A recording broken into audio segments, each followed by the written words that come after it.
Mr. Beast. Mr. Beast. Who As Mr. Beast. Jimmy Donaldson, known worldwide as Mr. Beast. How the biggest name in online generosity faced the hardest lesson in business and belief. He made the internet believe that kindness could be a business model. He gave away millions, changed lives on camera, and built an empire from generosity. But in 2024, his biggest dream, Beast Games, became the one thing he couldn't fully control, and the realization that even good intentions have a price tag. Mr. Beast, the billionaire YouTuber and the game that turned into a cautionary tale. He had conquered YouTube. He had built companies, brands, and charities. Then came Beast Games, a reality competition that was supposed to redefine entertainment. Instead, it became a billion-dollar headache, production chaos, mounting expenses, crew lawsuits, and the world's most generous YouTuber found himself in the middle of a real-life controversy that money couldn't solve. Before we open this file deeper, hit subscribe, because here every story reveals the real cost of fame and fortune. Mr. Beast's story started with curiosity. As a teenager, he was obsessed with understanding how YouTube worked, studying thumbnails, titles, and audience retention. He built success not on luck, but on data. When he found the formula, surprise, emotion, scale, he never looked back. He gave away cars, houses, islands, and millions in cash. Each act of giving built more engagement built more money, and more money built a narrative. That kindness itself could be profitable. By 2023, his estimated net worth exceeded $500 million, according to Forbes and Bloomberg. His companies, Feastables, Beast Burger, and Beast Philanthropy, created jobs, donations, and real economic ripple effects. He was no longer just a YouTuber, he was an industry.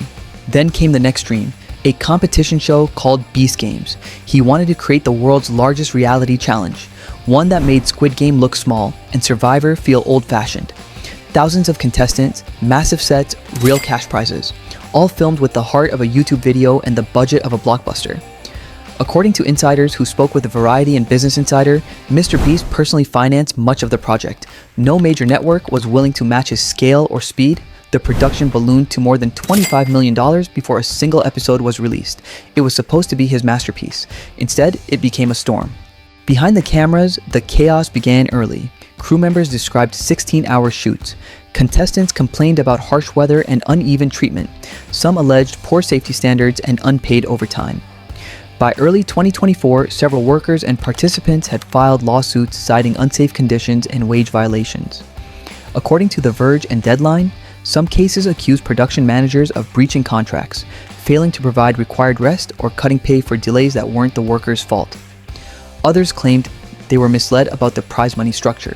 Mr. Beast's team denied any wrongdoing, but the image was already cracked.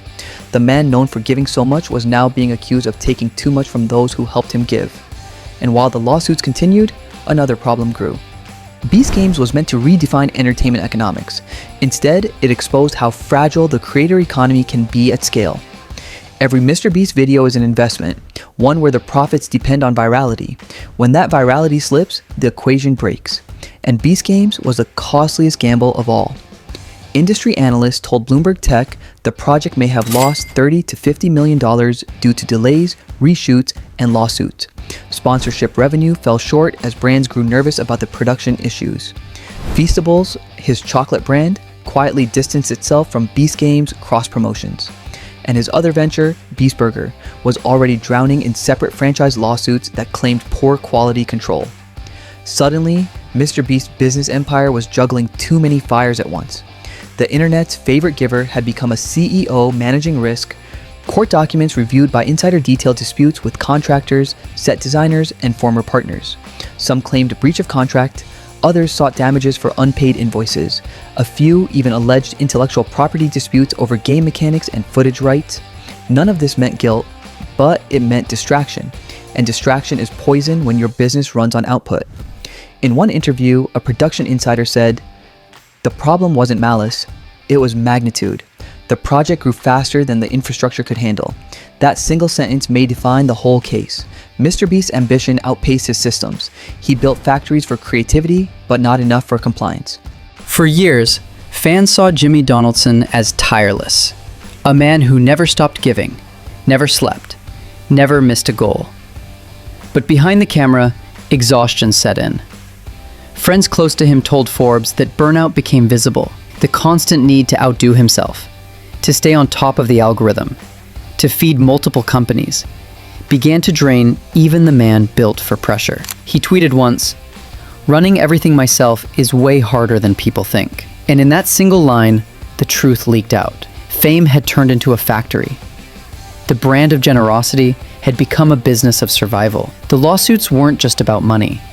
They were symptoms of scale. When empathy becomes enterprise, it must obey the same laws as any corporation. Every lawsuit that reached the press had consequences. Sponsors hesitated. Brands reevaluated contracts. YouTube executives reportedly encouraged MrBeast to slow down production and stabilize costs. Feastable's sales dipped in early 2024 after supply issues and bad press from the Beast Burger franchise disputes. Beast Philanthropy faced logistical hurdles as staff were reassigned to help manage crisis communications. Even loyal fans began asking if the MrBeast model was sustainable. The once unshakable empire of generosity now looked fragile, not because it lacked money, but because it lacked margin for error. In mid-2024, as lawsuits continued, MrBeast made an unexpected move. He began outsourcing leadership across his companies, hiring experienced executives from Netflix, Amazon, and major retail brands. According to TechCrunch, he also started exploring external investment options to separate his personal wealth from his venture's liabilities. It was the shift from creator to corporation, from personal mission to managed enterprise. The same man who once edited his own videos until sunrise was now signing financial audits and legal filings. And yet through it all, the core message stayed alive. He still gave to charities. He still funded food drives. He still reminded viewers that purpose could live beside profit, even when profit hurt. In one podcast, when asked if the lawsuits scared him, he said, "I can fix mistakes. What I can't do is stop trying to help people." That line told the world he wasn't done, just changed. If you believe stories about ambition, money, and mistakes teach us more than victories ever could, subscribe. Every new file is a mirror of modern fame. The deeper you look into File 002, the clearer the moral becomes. Generosity is not infinite. It has budgets, contracts, logistics, and people behind it. MrBeast's empire isn't failing, it's maturing. Painfully, publicly, and in real time. Beast Games forced him to face what most creators never reach: the wall where scale meets sustainability. He learned that kindness, when industrialized, needs guardrails, that every idea, no matter how noble, requires accountability, and that even billionaires can't afford unchecked ambition. Analysts predict he will recover financially within 2 years. His YouTube ad revenue alone could generate more than $100 million annually, with sponsorships adding another $50 million. The lawsuits may cost $10 to $20 million in settlements, but his goodwill equity, the fan loyalty that built him, is far harder to quantify. It's damaged, not destroyed. Bruised, not broken.